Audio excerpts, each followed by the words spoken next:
E aí, pessoal, hoje a gente vai ter uma aula de exercícios de MHS e especificamente do sistema massa-mola, ok? Eu vou resolver aqui algumas questões para a gente fixar o que a gente aprendeu. A primeira questão já está aqui na tela e é o seguinte: a gente tem aqui um bloco de massa M, na esquerda dele a gente tem uma mola de constante elástica K1 e na direita dele a gente tem uma mola de constante elástica K2. A pergunta da questão é a seguinte: qual é o período de oscilação desse sistema se a gente fizer uma pequena perturbação no bloco de massa M? Eu representei aqui a situação inicial, a gente tem o bloco parado, né? E as molas paradas também. Aqui na situação final, eu já fiz o bloco sendo deslocado de x para a direita. Eu arbitrei que para a direita a gente vai tomar o sentido positivo. Para a gente analisar a força resultante nesse bloco, eu já desenhei o bloco aqui para a gente ver como que vai agir cada força, a força elástica 1 e a força elástica 2. Se a gente distende o bloco para a direita, a mola 1 ela vai se distender, ou seja, ela vai aumentar seu tamanho. Ela vai gerar uma força restauradora para a esquerda, que eu já representei aqui. Já a mola 2, a gente vai fazer um deslocamento dela para a direita e ela vai ser comprimida. Você pode perceber que a mola aqui ela ficou mais apertada. E ela vai gerar uma força restauradora também para a esquerda, no sentido de afastar o bloco dela. Então, se a gente ver aqui, a gente pode reparar aqui na representação que eu fiz do bloco, que as duas forças apontam no mesmo sentido para a esquerda, ou seja, no sentido negativo do eixo. Então a gente pode escrever que a força resultante vai ser menos Fel1, que é a força elástica devido à mola 1, mais Fel2. A gente sabe, pela lei de Hooke, que a força elástica pode ser escrito como K vezes o deslocamento. Então a gente pode dizer que a força resultante vai ficar sendo como menos K1x mais K2x. Talvez alguém fique com dúvida, né? Será que a gente pode afirmar que o deslocamento x vai ser igual para as duas molas? E sim, vai. Pode observar aqui, né? Como a distância entre as duas paredes é constante, se uma aumenta de x, a outra tem que diminuir de x, porque a distância entre as paredes é constante, ok? Bom, se a gente observar aqui, a gente pode botar o x em evidência, ficando finalmente menos K1 mais K2 vezes x. Isso aqui é justamente o MHS, né? No MHS a gente tem que a força resultante é menos uma constante vezes x, beleza? Então essa aqui é a constante do MHS, né? A nossa constante do MHS será K1 mais K2. O período a gente sabe que é 2π raiz de m sobre K do MHS. E finalmente a gente chega no resultado, né? O período de oscilação desse sistema vai ser 2π raiz de m sobre K1 mais K2. Agora a gente vai resolver a questão 2 dessa aula de sistema massa-mola. Essa questão é um pouco mais difícil, então vamos lá. A gente tem aqui dois blocos, um bloco de massa M1 e outro bloco de massa M2, os dois ligados por uma mola de constante elástica K. A pergunta, como de costume, é: determine o período de oscilação do sistema após uma pequena perturbação. Bom, eu já representei aqui o deslocamento x1 do bloco M1 e o deslocamento x2 do bloco M2. Esses deslocamentos são em relação a uma posição inicial, arbitrária, pode ser qualquer uma, eu marquei aqui, e x, no caso, é a deformação da mola. Se a gente reparar aqui, a gente pode escrever que x é igual a x2 menos x1.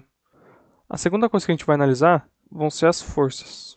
No bloco 1, a gente vai ter uma força apontando no sentido positivo, né? A gente vai ter que F1 vai ser a força elástica, que vai ser K vezes x, em que x é a deformação da mola, Kx. Por quê? Quando a gente distende, por exemplo, esse sistema para a direita, aqui no bloco M2 vai surgir uma força para a esquerda restaurando, e no M1 vai gerar uma força para a direita. Como a gente sabe, força pode ser escrito como massa vezes aceleração, então para o bloco 1 a gente pode escrever que F1 vai ser M1A1, que vai ser igual a Kx, e F2 vai ser M2A2, que vai ser igual a menos Kx. Se a gente isolar os valores das acelerações, a gente tem que A1 vai ser Kx sobre M1 e A2 vai ser menos Kx sobre M2. Para a gente resolver isso agora, a gente vai partir da primeira informação que a gente tirou, que é que x é x2 menos x1. A gente, no caso, se a gente fosse fazer formalmente isso, a gente poderia derivar duas vezes isso em relação ao tempo e achar as acelerações.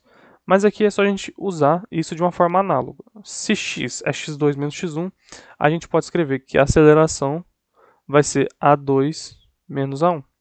Aceleração 2 é a aceleração do bloco 2, que a gente já achou aqui, e aceleração 1 é a aceleração do bloco 1, que a gente também já achou. Então a gente pode escrever que a aceleração vai ser A2, que é menos K sobre M2 x, menos A1, que vai ficar menos K sobre M1 vezes x. Se a gente reparar, a gente pode botar menos kx em evidência, ficando com 1 sobre M2 mais 1 sobre M1.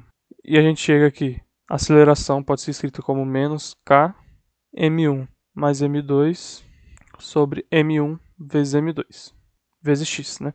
Então essa aqui seria a aceleração do sistema, menos K M1 mais M2 sobre M1 M2 vezes x. A gente sabe lá, da primeira aula do sistema massa-mola, a gente viu que a aceleração é menos ômega ao quadrado vezes x. Então a gente pode igualar ômega ao quadrado com K M1 mais M2 sobre M1 M2. E a gente chega que o ômega é raiz de K M1 mais M2 sobre M1 M2. Igualando o ômega igual a 2π sobre t, a gente chega finalmente que o período vai ser 2π raiz de M1 M2 sobre K, que multiplica M1 mais M2. Agora eu vou dar uma solução alternativa para essa questão, que é uma solução muito mais fácil, uma solução praticamente imediata, com uma linha sai. O método que a gente vai utilizar aqui para resolver essa questão mais fácil vai ser o conceito de massa reduzida, né?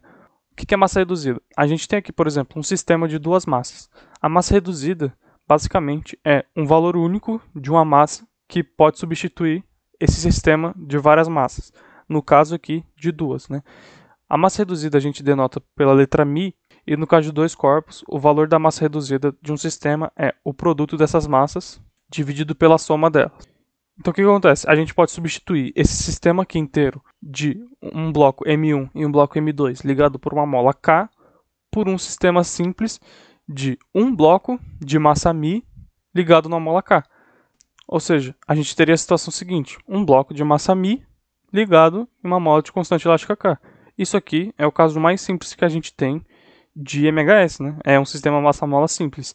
Então a gente pode dizer que o período é 2π raiz de m sobre k. A massa m aqui no caso é μ, então fica μ sobre k.